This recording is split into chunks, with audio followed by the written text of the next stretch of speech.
অবসরপ্রাপ্ত বাংলাদেশ সরকারি কর্মচারী কল্যাণ সমিতির বার্ষিক আলোচনা সভা ও বিনোদন সভার সম্মানিত প্রধান অতিথি, সভাপতি এবং মঞ্চে উপবিষ্ট আমার সহকর্মীবৃন্দ এবং সামনে যারা উপস্থিত আছেন আমার সহকর্মীবৃন্দ, সকলকে আমার নমস্কার।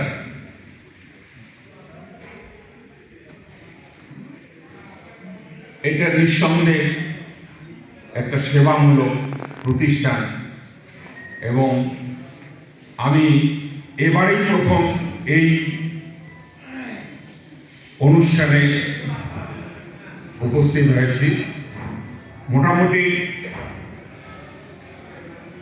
খুব ভালোই লাগলো, কেননা এই যে আমাদের অবসরপ্রাপ্ত সরকারি কর্মকর্তা কর্মচারীদেরকে নিয়ে যে অনুষ্ঠান, এটা নিঃসন্দেহে একটা মহতী, এবং যারা এই অনুষ্ঠানের আয়োজন করেছেন তারা নিঃসন্দেহে একটা কৃতিত্বের অধিকারী। সম্মানিত সদ উপস্থিতি, এই আমাদের আমাদের একটু সান্ত্বনা দেবে, কিছু করতে পারে না পারে, দয়া করে একটু সান্ত্বনা দিলেও আমরা একটু খুশি হব। যাই হোক, এখানে আমি বলবো আমাদের আপনাদের যারা আমাদের সম্মানিত সদস্য রয়েছে তাদের পক্ষ থেকে যদি কেউ বক্তব্য দিতে চান তাহলে এখানে এসে একটু বক্তব্য দিতে পারেন। আমরা স্বল্প সময়টা শেষ করব। আমাদের অতিথিবৃন্দ আছেন, ওনাদের মূল্যবান সময় দয়া করে এখানে এসছেন। আমি দয়া করে বলবো, আপনারা যদি কেউ বক্তব্য দিতে থাকেন চান, দয়া করে এখানে আসে আমরা পরিচয় দিয়ে আপনার বক্তব্য পেশ করবেন। সবাইকে ধন্যবাদ। এর সাথে মত বিনিময় করব, তাহলে অন্তত পক্ষে কিছুটা আমরা উজ্জীবিত হব। আমরা মানুষ, আমরা কি বলতে পারবো যে আমরা কয় পায়ে হাঁটি, অর্থাৎ মানুষ কয় পায়ে হাঁটে? আমরা মানুষ প্রথমে 4 পায়ে হাঁটি। হাঁটাগুলো যাওয়ার সময় আমরা 4 পায়ে হাঁটি, তারপরে 2 পায়ে হাঁটি, তারপরে 3 পায়ে হাঁটি। 3 পায়ে, এখানে অনেক শ্রদ্ধেয় সম্মানিত ব্যক্তি আছেন, 3 পায়ে অর্থাৎ লাঠি নিয়ে আমরা হাঁটি। তারপরে কয় পায়ে হাঁটবো? তারপরে এই সমিতির সাংগঠনিক বিধিবিধানের আলোকে ইতিপূর্বে 3 বছর পর পর আমাদের এখানে কমিটি নির্বাচিত হতো, যা বর্তমানে 2 বছরে নিচে নামা হয়েছে। এখন 2 বছরের জন্য দ্বিবার্ষিক সম্মেলনের মাধ্যমে এখানে কমিটি গঠিত হয়।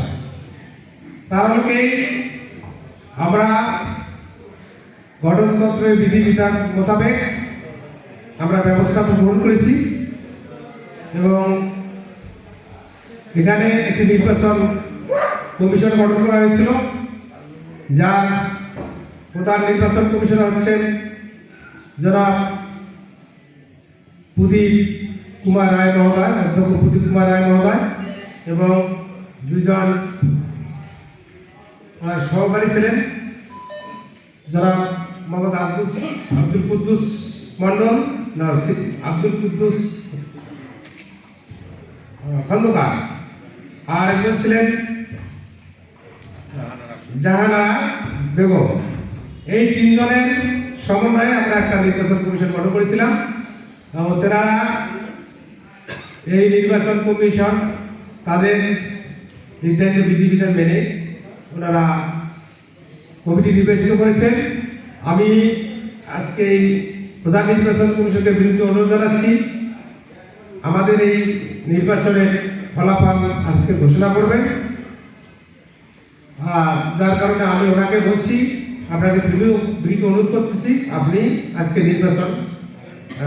নির্বাচনে আপনি আজকে ফলাফল ঘোষণা করবেন এবং নির্বাচন ফলাফল ঘোষণা করার জন্য আমি ওনাকে বিনীত অনুরোধ জানাচ্ছি। আমরা অবসরপ্রাপ্ত, আমরা সবাই সুখে থাকি, সমৃদ্ধি থেকে আনন্দে থাকি, এটাই আমাদের কামনা। সবাই সুস্থ থাকার চেষ্টা করব এবং ভবিষ্যতে এই সমিতির সমৃদ্ধি কামনা করছি এবং আসুন আমরা সবাই সমিতির সমৃদ্ধি উন্নতি করি। আমি একটু কথা বলি, এর মধ্যেই আমরা এই 4 বছরে প্রায় 600 অধিক সদস্য সংগ্রহ করতে পেরেছি। আমরা এই জন্য গৌরবান্বিত এবং এই সমিতি এখন বাংলাদেশের 64 জেলার মধ্যে 7ম স্থানে আছে। 64 জেলার মধ্যে 7ম সংখ্যাটি 7ম স্থানে আছে। আমরা এই জন্য লাইভের জেলার পক্ষ থেকে আপনাদের সবাইকে অনুরোধ জানাচ্ছি, আমরা সবাই ভালো থাকি, সুস্থ থাকি, হ্যাঁ আমরা সবাই আনন্দে থাকি এবং এই সবার মঙ্গল কামনা করে, সবার ভিত্তির সবার সুস্থতা কামনা করে আমি আমার শুভেচ্ছা বক্তব্য শেষ করছি। সুন্দর সভা হোক এই কামনা করে বিদায় দিচ্ছি। আসসালামু আলাইকুম।